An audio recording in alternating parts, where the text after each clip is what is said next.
Bismillahirrahmanirrahim. Assalamualaikum warahmatullahi wabarakatuh.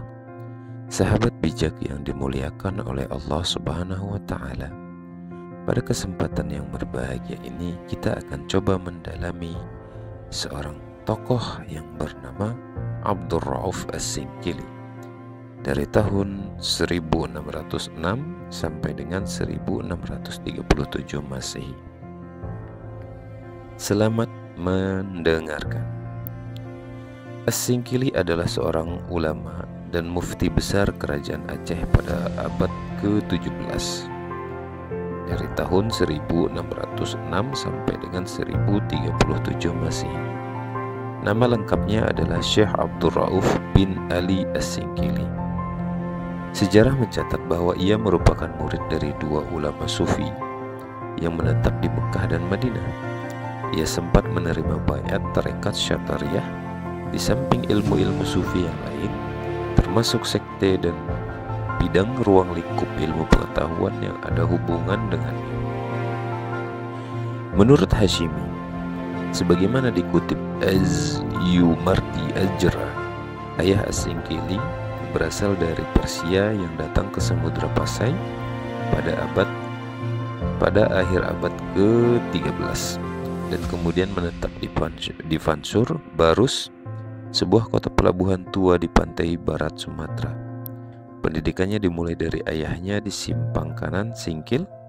Kepada ayahnya ia belajar ilmu agama, sejarah, bahasa Arab, mantik, filsafat, sastra Arab, Melayu, dan bahasa Persia. Kemudian dilanjutkan dengan Samudra Pasai dan belajar di dayah tinggi pada Syekh Syam ad-Din al-Sumatrani. Setelah itu ia melanjutkan perjalanan ke Arabia. Berkenaan dengan perjalanan rohaninya, As-Singkili telah boleh memakai khirqah, yaitu sebagai petanda telah lulus dalam pengujian secara suluk. Ia telah diberi selendang berwarna putih oleh gurunya sebagai pertanda pula bahwa ia telah dilantik sebagai khalifah mursyid dalam orde tarekat Syatariyah, yang berarti pula ia boleh membaiat orang lain. Telah diakui bahwa ia mempunyai silsilah yang bersambung dari gurunya hingga kepada Nabi Muhammad SAW. As-Singkili banyak mempunyai murid. Di antaranya adalah Syekh Burhanuddin Ulakan, wafat 1111 Hijriyah atau 1691 Masehi, yang aktif mengembangkan tarekat Syatariyah. Tersebarnya tarekat Syatariyah mulai Aceh melalui jaluran yang tepat hingga Sumatera Barat, menyusur ke Sumatera Selatan dan berkembang pula hingga Cirebon, Jawa Barat. Manakala kita kaji dengan teliti, selalu akan ada persambungan silsilah As-Singkili tersebut. Sahabat bijak yang dirahmati Allah, di antara karya-karya As-Singkili yakni Mir'ah At-Tullab, yaitu fikih Syafi'i bidang muamalah, Hidayah Al-Balighah, yaitu fikih tentang sumpah, kesaksian, peradilan, pembuktian, dan lain-lain, Umdah Al-Muhtajin, yaitu tasawuf, kemudian Syam Al-Ma'rifah, tasawuf tentang makrifah, Kifayah Al-Muhtajin, tasawuf, Daqaiq Al-Huruf, tasawuf, Turjuman Al-Mustafid, tafsir, dan lain-lain. Sebelum As-Singkili membawa ajaran tasawufnya di Aceh, telah berkembang ajaran tasawuf falsafi, yaitu tasawuf wujudiyah yang kemudian dikenal dengan nama Wahdah Al-Wujud. Ajaran tasawuf wujudiyah ini dianggap Ar-Raniri sebagai ajaran sesat dan penganutnya dianggap sudah murtad. Maka terjadilah proses penghukuman bagi mereka. Tindakan Ar-Raniri dinilai As-Singkili sebagai perbuatan yang terlalu emosional. As-Singkili menanggapi persoalan aliran wujudiyah dengan penuh kebijaksanaan. Sahabat bijak yang dimuliakan oleh Allah, As-Singkili berusaha merekonsiliasi antara tasawuf dan syariat. Ajaran tasawufnya sama dengan Syamsuddin dan Nuruddin. yaitu menganut paham satu-satunya wujud hakiki, yakni Allah. Adapun alam ciptaannya bukanlah merupakan wujud hakiki, melainkan bayangan dari yang hakiki.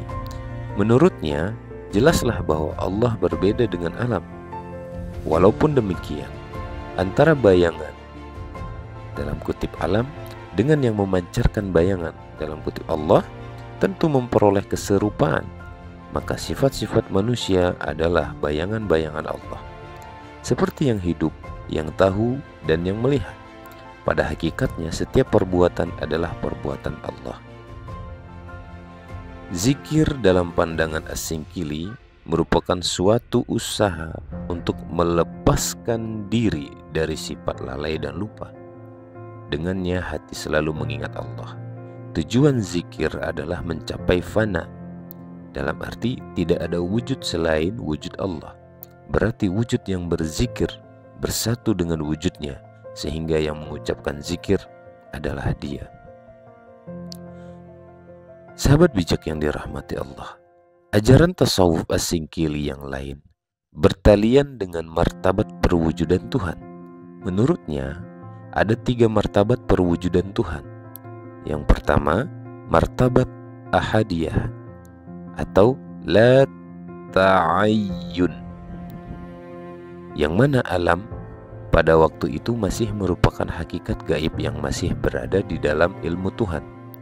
Yang kedua, martabat wahdah atau ta'ayyun awal, yang mana sudah tercipta hakikah Muhammadiyah yang potensial bagi terciptanya alam.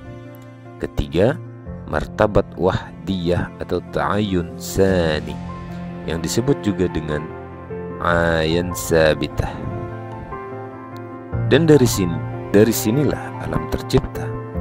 Menurutnya, ucapan aku, engkau, kami, engkau, dan engkau ia hanya benar pada tingkat wahdah atau ta'ayyun awal, karena unsur Tuhan dan unsur manusia pada tingkat itu belum dapat dibedakan.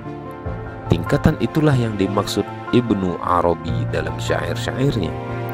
Tetapi pada tingkatan wahidiyah atau ta'ayyus sani, alam sudah memiliki sifatnya sendiri. Tetapi Tuhan adalah cermin bagi insan kamil dan sebaliknya. Namun, ia bukan pula yang lainnya. Bagi As-Singkili, jalan untuk mengesahkan Tuhan adalah dengan zikir La ilaha illallah sampai tercipta fana. Tafsir Turjuman Al-Mustafid. Kitab tafsir ini ditulis oleh Abdur Rauf As-Singkili 1606-1637 Masehi. Tafsir ini pertama kali diterbitkan di Istanbul pada 1302 Hijriah atau 1884 Masehi, dan konon dijadikan bukti persahabatan kerajaan Turki dengan umat Islam Nusantara ini. Sesudah itu, tafsir ini dicetak ulang berkali-kali di Istanbul, Mekah, Kairo, Bombay, Penang, Singapura, dan terakhir di Jakarta 1984. Dapat dipastikan bahwa pengguna dalam tafsir ini banyak dengan penyalinan.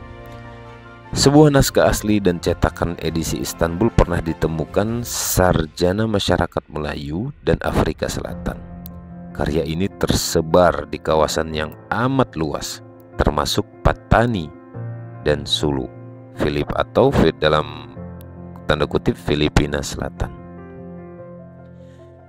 Sahabat bijak yang dimuliakan oleh Allah, kitab terjemahan ditulis untuk memenuhi keperluan umat Islam di negeri Nusantara Indonesia, karena mereka tidak dapat memahami bahasa Arab. Terjemahan yang ditulis dalam bahasa Melayu berbentuk tulisan pegon. Kitab terjemahan banyak memberikan sumbangan kepada telaah tafsir Al-Quran di Nusantara.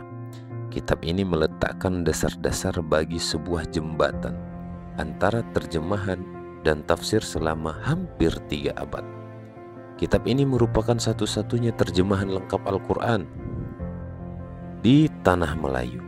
Kitab ini memainkan peranan penting dalam memajukan pemahaman lebih baik lebih baik atas ajaran-ajaran Islam.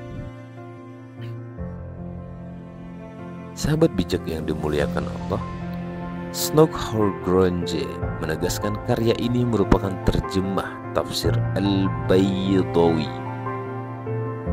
Setelah dilakukan penelitian terhadap tafsir Turjuman Al-Mustafid dengan mengambil juz 30 sebagai sampel, akhirnya ditemukan beberapa kesimpulan.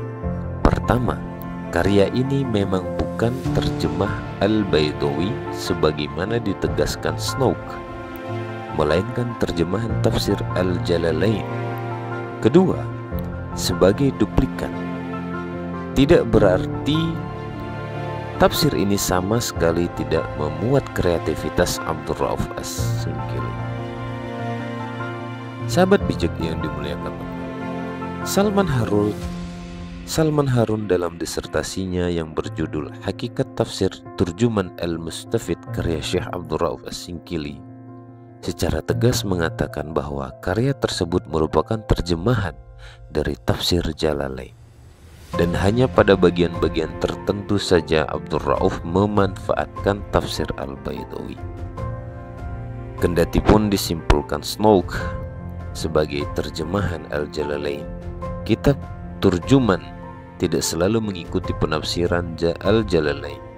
Terkadang pengarang yang memberikan penafsiran lain. Contoh, dalam menafsirkan kata mihad, Quran Surat An-Naba ayat 6, Al-Jalalain menafsirkan dengan firashi, yang artinya tempat tidur, sedangkan Abdul Rauf menafsirkannya dengan hamparan. Dalam menafsirkan kata azwaj di dalam surah An-Naba ayat 8, Al-Jalalain menafsirkannya dengan laki-laki dan perempuan, sedangkan Abdul Rauf menafsirkannya dengan berjodoh-jodoh. Sahabat bijak yang dimuliakan Allah, dalam menafsirkan kata wahaja di dalam Quran Surat An-Naba ayat 13, Al-Jalalain menafsirkannya dengan wiqara, menyala dan panas, sedangkan Abdul Rauf menafsirkannya dengan menerangi. Dalam menerjemahkan tafsir Jalalain ke dalam bahasa Melayu, Abdul Rauf berusaha menjadikannya lebih mudah dipahami, misalnya dengan cara menghilangkan penjelasan-penjelasan makna berdasarkan linguistik yang menurutnya dapat mengalihkan perhatian pembaca dari tujuan pokok. Lebih jauh lagi, Abdul Rauf juga tidak menerjemahkan penafsiran-penafsiran panjang yang memang sulit dipahami pembaca.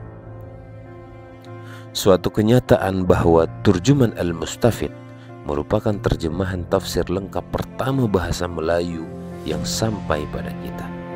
Kitab ini merupakan satu-satunya karya terjemahan tafsir lengkap berbahasa Melayu Indonesia selama hampir 300 tahun. Menurut Salman Harun, seperti dikutipnya melalui Riddle, telah ditemukan 10 naskah Turjuman Al-Mustafid yang tersebar di perpustakaan, baik di dalam maupun luar negeri, tetapi tidak satu pun di antara naskah tersebut lengkap. Naskah yang masih agak lengkap adalah A233 di Museum Pusat Jakarta. Terdiri atas 291 halaman dengan ukuran 29,5 kali 20 cm. Setiap halaman terdiri atas 33 baris dan teks ayat ditulis dengan tinta merah diberi harokat. Lalu diikuti penafsiran ayat yang ditulis dengan tinta hitam. Meskipun naskah ini agak lengkap, sebagian sudah rusak kecuali bagian dari lembar surat Nuh sampai akhir tafsir. Wallahu a'lam bissawab.